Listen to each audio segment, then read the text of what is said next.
Os verbos são uma classe gramatical que expressa ações, estados, mudanças de estado e fenômenos da natureza.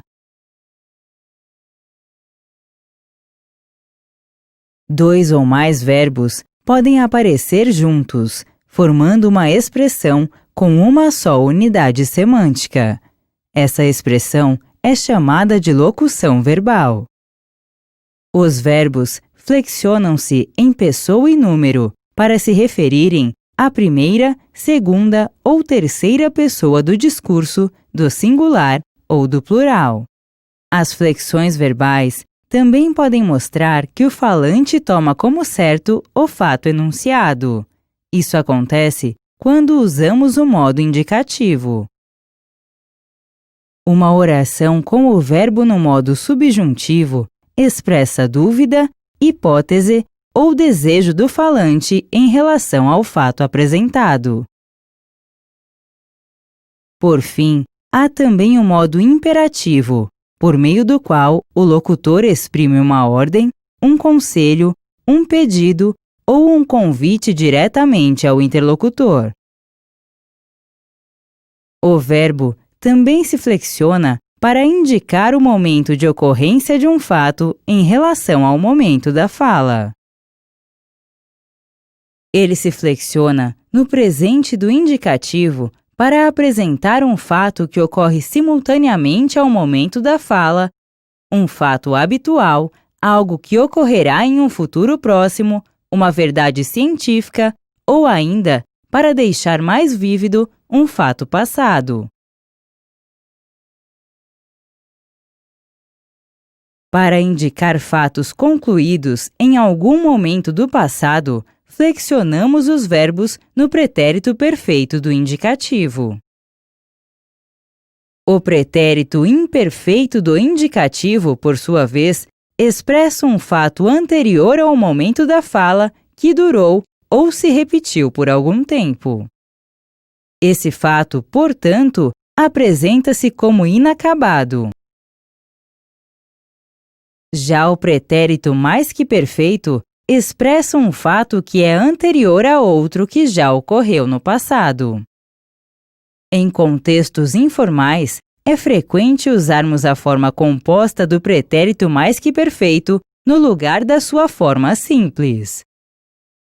Quando queremos expressar um fato que pode se realizar depois do momento presente, flexionamos os verbos no futuro do presente do indicativo.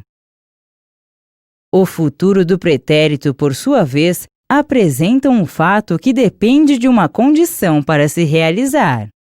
Esse tempo verbal também pode ser usado para fazer pedidos educadamente. Os tempos do modo subjuntivo aparecem com frequência em orações subordinadas e estão fortemente relacionados ao verbo da oração principal, que interfere em sua noção temporal. A forma verbal flexionada no presente do subjuntivo expressa uma possibilidade no presente ou um desejo. Já a flexionada no pretérito imperfeito do subjuntivo indica um fato incerto ou uma hipótese cuja possibilidade de realização determina a ocorrência de outro fato. Por fim, o futuro do subjuntivo expressa a possibilidade de um fato acontecer no futuro. As formas verbais flexionadas no modo imperativo se referem sempre ao presente, pois uma ordem, por exemplo, vale no momento em que é enunciada, mesmo que o que ela determine seja realizado no futuro. Esse modo pode exibir duas formas, uma afirmativa e outra negativa, que exprime o que o interlocutor não deve fazer. A forma pela qual um verbo se relaciona com o sujeito é chamada de voz verbal. A voz ativa informa que o sujeito é o agente do processo descrito pelo verbo. Inversamente, na voz passiva, o processo verbal incide sobre o sujeito, que em vez de agente, é paciente da ação verbal.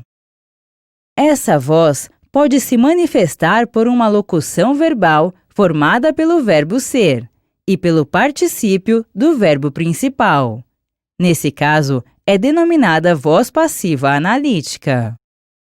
A voz passiva sintética é formada pela união da partícula apassivadora se com um verbo transitivo direto conjugado na terceira pessoa do singular ou do plural. Há também a voz reflexiva, em que o sujeito pratica e sofre concomitantemente a ação verbal. Essa voz é marcada pela presença do pronome reflexivo.